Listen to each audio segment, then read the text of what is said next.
இது சம்பந்தமா ஒரு குட்டி கதை ஒண்ணு சொல்றேன். ஒரு நாட்டுல ஒரு ராஜா தனக்கு பக்கபலமா இருக்கிறதுக்காக, கூட துணையா இருக்கிறதுக்காக ஒரு தளபதியை தேடுறாரு.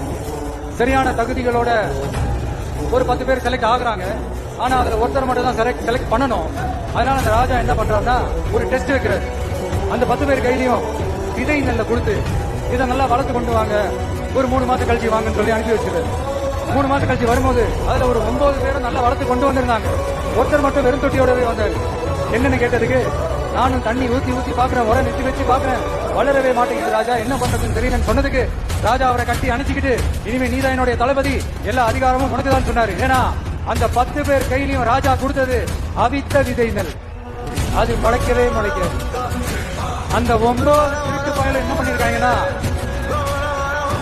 வேற விதை நெல்லை வாங்கி அதை வளர்த்துட்டு ராஜாவையும் மக்களையும் ஏமாத்திருக்கிறாங்க. ஆனா இவர் மட்டும் உண்மையை போட்டு உடைச்சார். அதனால ஒரு நாட்டுக்கு திறமை எந்த அளவுக்கு முக்கியமோ